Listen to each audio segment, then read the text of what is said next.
Hello दोस्तों, आप सभी लोगों का आपके अपने यूट्यूब चैनल सिद्धांत एकेडमी में स्वागत है। देखिए, ये डीएलएड सेकंड सेमेस्टर की मैथ की दूसरी क्लास है। इससे पहले एक क्लास हो चुकी है, जिन लोगों ने नहीं देखी वो लोग यूट्यूब पर प्लेलिस्ट में जाकर देख सकते हैं। और देखिए, जो पिछली क्लास में 11 क्वेश्चन दिए गए थे, उन क्वेश्चनों को हम लोग इस क्लास में देखने वाले हैं। तो अभी तक जिन लोगों ने चैनल को सब्सक्राइब नहीं किया है, कृपया वो लोग चैनल को सब्सक्राइब कर लें और ज़्यादा से ज़्यादा शेयर करें, जिससे कि ज़्यादा से ज़्यादा लोग जुड़ सकें। तो ज़्यादा टाइम ना वेस्ट करके देखते हैं आज की क्लास का जो फर्स्ट क्वेश्चन दिया गया वो क्या दिया गया। तो देखिए, फर्स्ट क्वेश्चन क्या कह रहे हैं कि अभाज्य संख्याएं क्या हैं। देखिए, अभाज्य और आपकी भाज्य अभाज्य ये सारी संख्याओं के बारे में पिछली क्लास में आप लोगों को बता चुका हूँ। अब यहाँ पर हम लोग डेफिनेशन को देखेंगे। कह रहे हैं कि अभाज्य संख्याएं क्या हैं। तो लिखना है, देखिए, जो संख्याएं स्वयं और एक के अतिरिक्त किसी अन्य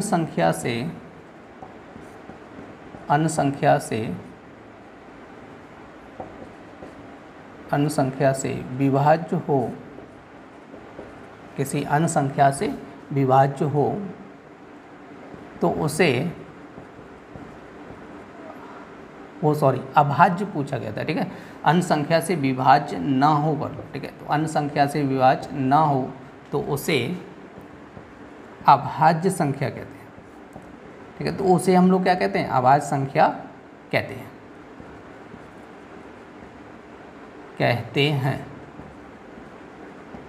क्लियर कि नहीं। जो संख्या स्वयं और एक के अतिरिक्त किसी अन्य संख्या से विभाज्य ना हो तो उसे हम लोग क्या कहते हैं, अभाज्य संख्या कहते हैं। ठीक है, तो जैसे करके लिख लीजिएगा। तो आपकी हो जाएगी 2, ठीक है, 3, 5, 7, ठीक है, उसके बाद आपका 8, 9, 10 नहीं होगा, 11 होगा, 13 होगा, डॉट डॉट करके हो जाएगा। समझा है। तो देखिए, आपसे पूछा जाए सबसे छोटी अभाज्य संख्या कौन सी है, तो आप लोग ध्यान रखना है कि 2 हो जाएगी। सबसे छोटी पूछी जाए, ठीक है, सबसे छोटी अभाज्य संख्या, ठीक है, सबसे छोटी अभाज्य संख्या तो आपकी हो जाएगी 2। और सबसे छोटी सम अभाज्य संख्या पूछी जाए तो कौन सी हो जाएगी, तो भी 2 रहेगी। ठीक है, सबसे छोटी सम, देखो ओनली एक संख्या सम होती है अभाज्य में, वो कौन सी होती है, 2 होती है। इसके अलावा कोई भी सम संख्या अभाज्य नहीं होती है। क्लियर में आप लोगों से पूछा जाए सबसे छोटी सम अभाज्य संख्या कौन सी होगी, तो आप लोग ध्यान रखना है, तो वो कौन सी होगी, 2 होगी। तो देखिए, अब हम लोग देखने वाले हैं भाज्य संख्या। ठीक है, तो यहाँ पर लिखने हैं कि जो संख्याएं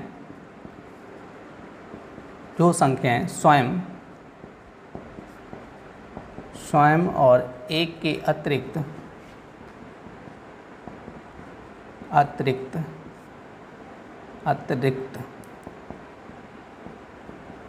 किसी अन्य संख्या से विभाज्य हों तो उसे भाज्य संख्या कहते हैं। ठीक है, तो उसे क्या कहते हैं, भाज्य संख्या कहते हैं। जैसे देख लीजिएगा, तो यहाँ पे आएगी 4 के बाद 6, उसके बाद 8, 9, 10, 12 डॉट डॉट करके आ जाएगी। ठीक है, तो आपसे पूछा जाए सबसे छोटी भाज्य संख्या कौन सी हो जाएगी, 4 हो जाएगी। ठीक है, तो अब हम लोग थर्ड क्वेश्चन देखने वाले हैं। कह रहे हैं प्राकृतिक संख्याएं क्या हैं। तो प्राकृतिक संख्याएं मतलब होता है गिनने के लिए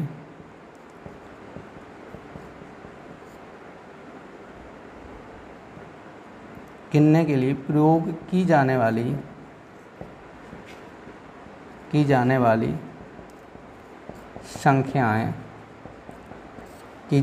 संख्याएं प्राकृतिक संख्याएं कहलाती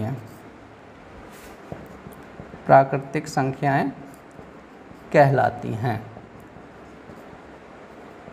ठीक है, जैसे करके आप लोग लिख लेना, जैसे 1, 2, 3, ठीक है, 1 से स्टार्ट होगा और कहाँ तक जाएगा, इनफाइनाइट तक जाएगा। ठीक है, तो प्राकृतिक संख्या का मतलब ये होता है कि गिनने के लिए प्रयोग की जाने वाली, या गिनती, जैसे काउंटिंग करते हैं, किसी भी चीज़ को गिनते हैं तो कहाँ से स्टार्ट करते हैं, 1, 2, 3, 4 से ही तो स्टार्ट करते हैं। तो जो गिनने के लिए प्रयोग की जाने वाली संख्याएँ हैं तो उनको क्या बोला जाता है, ठीक है, प्राकृतिक संख्या बोला जाता है। देखिए नेक्स्ट क्वेश्चन क्या कह रहा है कि सबसे छोटी प्राकृतिक संख्या क्या है। तो चौथे का आंसर लिखना है कि सबसे छोटी प्राकृतिक संख्या क्या हो जाएगी, 1 हो जाएगी। ठीक है, तो अभी बताया था प्राकृतिक संख्या कहाँ से स्टार्ट होती है, 1 2 3 4, तो 1 से स्टार्ट होती है ना, तो सबसे छोटी संख्या कौन सी हो जाएगी, 1 हो जाएगी। ठीक है, अब हमसे कह रहे हैं कि देखो पूर्णांक क्या है, पूर्णांक की डेफिनेशन पूछी गई है और कल आप लोगों को ये समझाया था। ठीक है, पिछली क्लास में। तो यहाँ पे लिखना है देखो धनात्मक, ऋणात्मक और शून्य से मिलकर बनी संख्याएं, शून्य से मिलकर बनी संख्याएं पूर्णांक कहलाती हैं, पूर्णांक कहलाती हैं।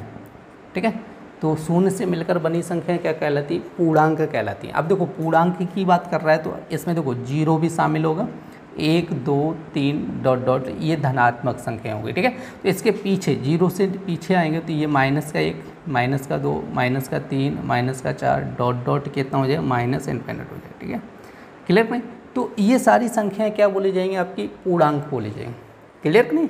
तो वही लिखा है कि धनात्मक, ऋणात्मक और शून्य से मिलकर बनी संख्याएं क्या कहलाती हैं आपकी, ठीक है, पूर्णांक कहलाती हैं। अब इसमें क्या होगा कि देखो 0 से इधर की हैं तो वो धनात्मक पूर्णांक बोले जाएंगे, 0 से इधर हैं वो क्या बोले जाएंगे, ऋणात्मक पूर्णांक बोले। तो देखिए नेक्स्ट क्वेश्चन हमसे कह रहे हैं कि धन पूर्णांक किन्हें कहते हैं, तो आप लोगों को ये डेफिनेशन लिखनी है धन पूर्णांक। तो यहाँ पे लिखना है धनात्मक संख्याओं को धन पूर्णांक संख्याएं कहते हैं। ठीक है, क्या करना है कि धनात्मक संख्याओं को धन पूर्णांक संख्याएं कहते हैं। ठीक है, जो धनात्मक संख्याएं होती हैं उन्हें हम लोग क्या कहते हैं, धन पूर्णांक संख्याएं कहते हैं। तो जैसे करके लिख लीजिएगा। ठीक है, तो इसमें क्या हो जाएगा, जैसे 1 2 3 4 डॉट डॉट कहाँ तक जाएगा, इनफाइनाइट तक जाएगा। देखिए नेक्स्ट क्वेश्चन क्या कह रहे हैं, कह रहे हैं कि ऋण पूर्णांक किन्हें कहते हैं। तो यहाँ पे लिखना है सभी ऋणात्मक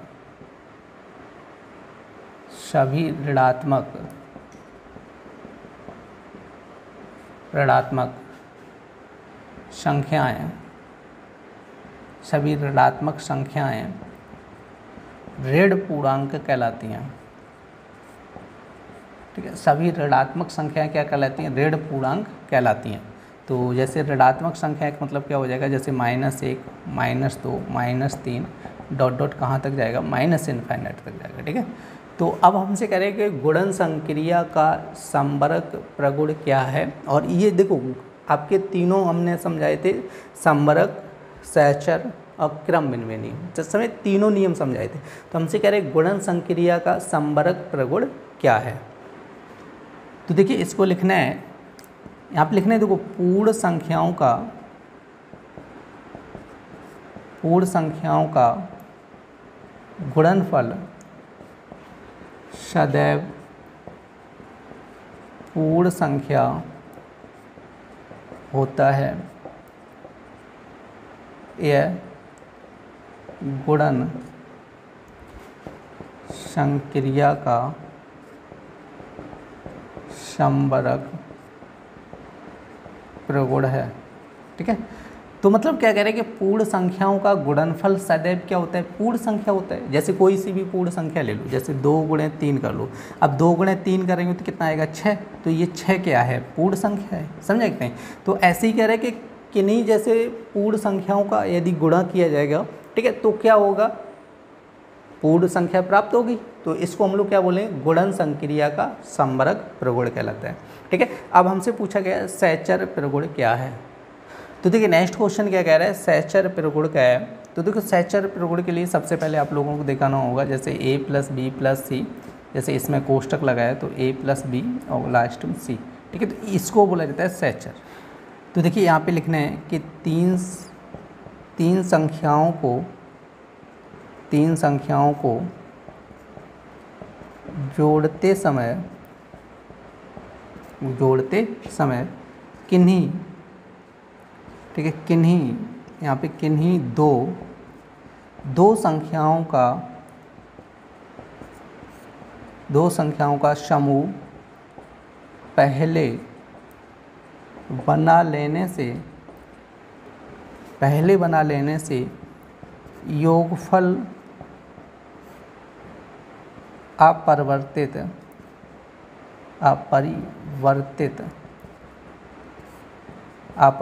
रहता है।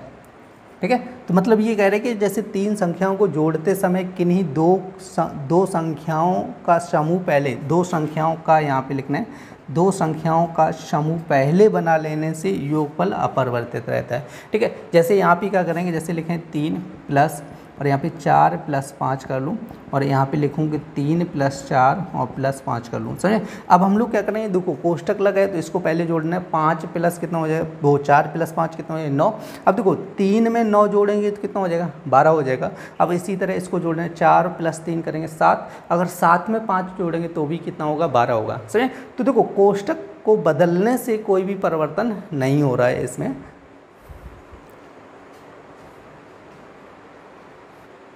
देखिए नेक्स्ट क्वेश्चन क्या कह रहा है कि संबरक नियम क्या है। तो संबरक नियम आप लोगों को बताया था कि दो धन पूर्णांकों का योग या योगफल सदैव धन पूर्णांक होता है। क्या हो जाएगा, धन पूर्णांक होता है।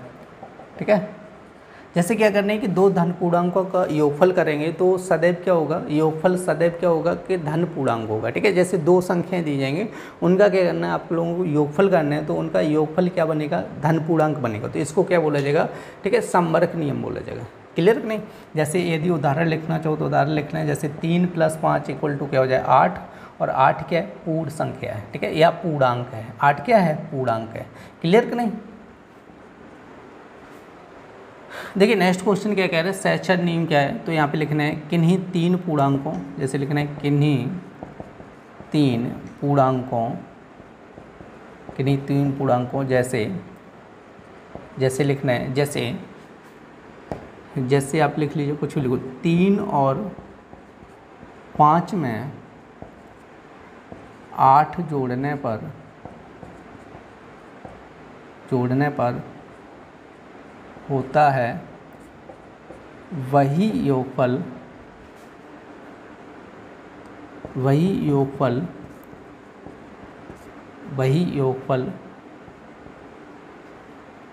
5 और 8 में 3 जोड़ने पर होगा। ठीक है, इसको इस टाइप से लिखो। ठीक है, वो तो अभी आप लोगों को बताया था। तो यहाँ पे कह रहा है सहचर नियम, तो यहाँ पे लिखना है किन्हीं तीन पूर्णांकों, जैसे 3 और 5 में 8 जोड़ने पर होता है। जैसे हमें 3 पूर्णांक लिए, उसमें से 3 और 5 में 8 जोड़ने पर जो योगफल हुआ, ठीक है, तो यहाँ पे कह रहे हैं कि वही योगफल आपका 5 और 8 में 3 जोड़ने पर होगा। अब हमसे कह रहे हैं कि देखो क्वेश्चन नंबर 12 कह रहे हैं 3 और 4 को अनुपात में व्यक्त कीजिएगा। तो इसको लिखना है 3:4, तो ये हो जाएगा 3 और 4 का अनुपात। देखिए ये डीएलएड सेकेंड सेमेस्टर की सेकेंड क्लास थी। उम्मीद करते हैं आप लोगों को क्लास पसंद आई होगी। यदि क्लास पसंद आई तो कृपया लाइक करें और ज़्यादा से ज़्यादा शेयर करें, जिससे कि ज़्यादा से ज़्यादा लोग जुड़ सकें। फिर मिलते हैं ऐसी नेक्स्ट क्लास में, तब तक के लिए धन्यवाद।